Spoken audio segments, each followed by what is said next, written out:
Hi, I'm Katie Dutcher from Flourish and Bloom and Monterey Bay Meditation Studio. And today I want to talk about and also experience silence and stillness.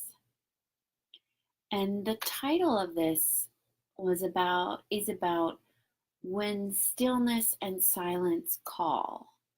And this is kind of reflective of how I've been thinking about this lately, about that I feel like a lot of us are really feeling a pull or maybe a craving to have more stillness, more silence, quiet, peace, whatever you call it, in our lives. And I've been talking about this in some of my classes. It's coming up in various areas, and I think it's an interesting thing. And I can speak for myself, um, that there's this real pull toward quiet activities. Of course, like meditation, walking, the kind of lower tech, moving away from constant kind of connection and interaction and into just quiet. I kind of think of it as like, if you've ever been in a kind of a noisy area, maybe where there's a swimming pool, and you jump into the pool right when you get under the water, it's just like quiet. And that's the kind of thing I feel myself craving. At the same time, why am I craving it? Because I'm not getting it a lot. And and it's like this interesting pull toward and away, because at the same time there's also this different kind of attachment or moving toward kind of the opposite, the activity and distraction, and yeah, the activity and distraction, the opposites. And it's important to say that I'm not really saying anything is bad here. I'm not saying our phones are bad or social media is bad. uh, Being active and energetic, none of that is bad. Connection with other people, of course, is wonderful. And at the same time, I think for a lot of us, we we are swung really far to the side of like keeping ourselves busy, keeping ourselves moving. Maybe it's keeping ourselves being productive. And I think the craving is about wanting to kind of restore or explore a little more balance on the side of being still. I can say for sure that this is quite important for those of us who are introverted, more on the introverted side of the scale.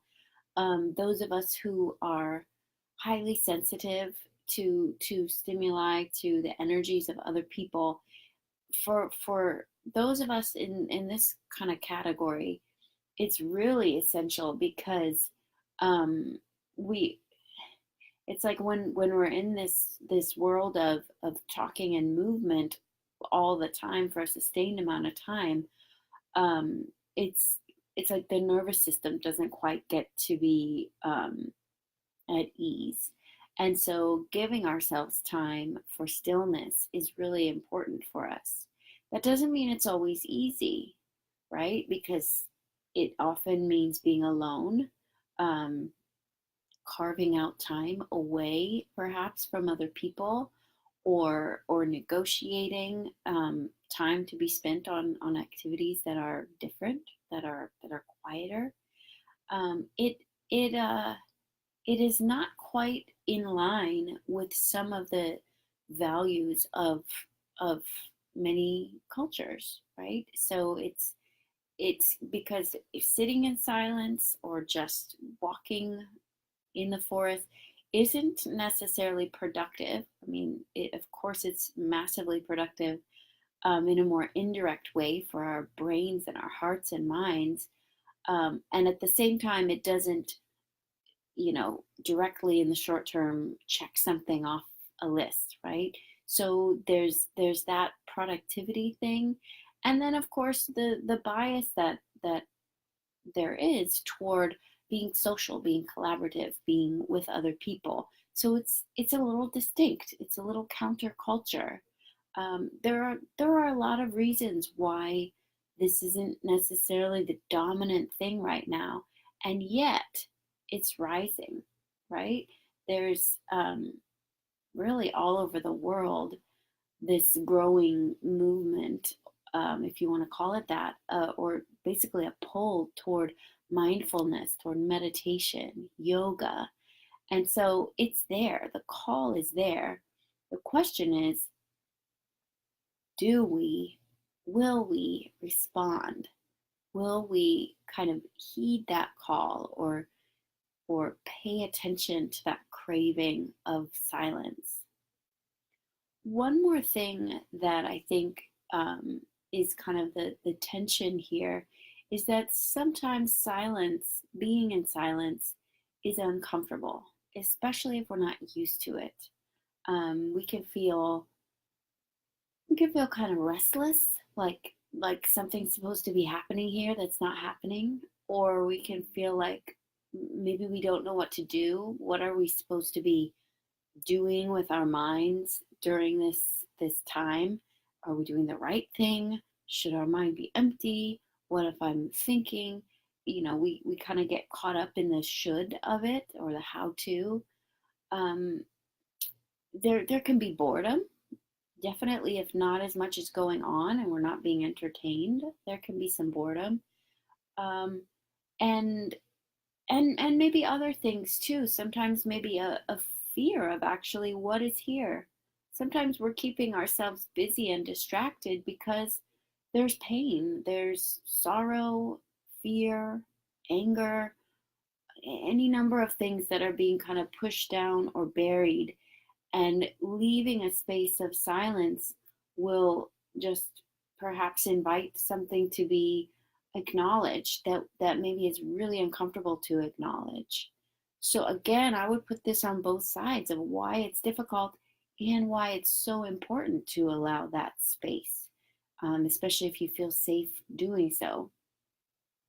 So I'd like to offer, we'll talk a little bit after this, but I'd like to offer a few minutes of silence. And so this will be like a silent meditation, and I'll give a couple instructions first because I won't talk during it. So the first thing will be, and I can kind of describe how I often approach my meditations. We just sit, and then probably the first few minutes are letting yourself get settled, just kind of feeling that your body is here, settling into your position, just kind of reminding yourself, or telling yourself, I'm here, I'm entering this time of meditation. And then after that, I might just notice my breath. That's a very kind of familiar place to go to just kind of keep settling yourself, is to notice your breath. And after that, just sitting. So maybe you'll notice your breath. Maybe you'll notice little sounds here and there cropping up. Maybe you'll notice the silence between the sounds. Perhaps you will notice um, thoughts that pass through, that your mind travels certain places and then returns. It travels somewhere else and comes back. That there are waves of emotions that are here, or that are moving through. Perhaps you'll notice discomfort in your body with the way you're sitting, or just muscle tension or tiredness. Maybe you'll notice, I don't like to do this. It's difficult. It feels boring. I'm not sure what to do. All of it, all of it is just what's happening in this moment. Whether it feels pleasant, whether it feels unpleasant, or anything in between. we won't we won't do this for a long time. I recognize that this isn't a common practice for a lot of us. So it's just a sampling, it's just a taste. So it'll probably be around 5 minutes or so. So I'd invite you to close your eyes, and in a moment I'll stop talking and we'll just enjoy some silence together.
before you open your eyes. Just taking a few breaths.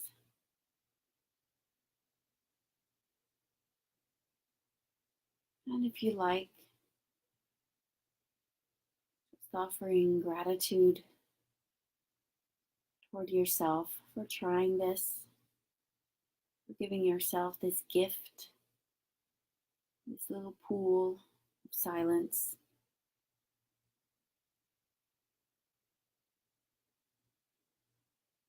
this opportunity to just be still.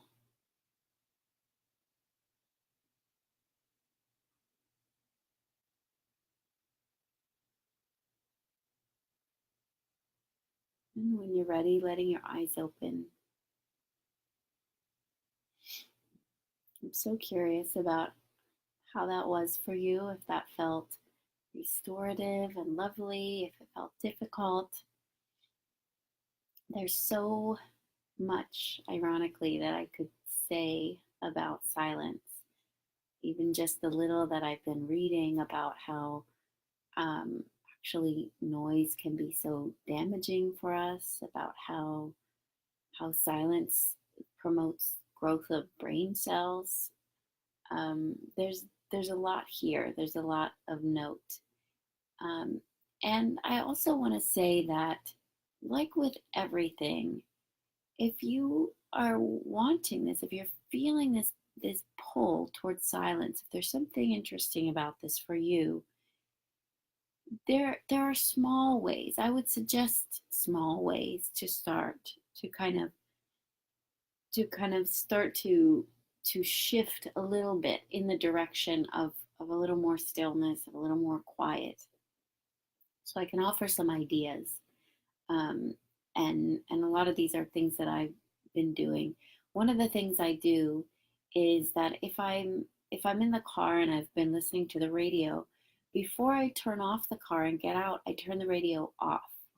And that way, the next time I get in the car, then I actually have to decide if the radio goes on or off. It's not just already on.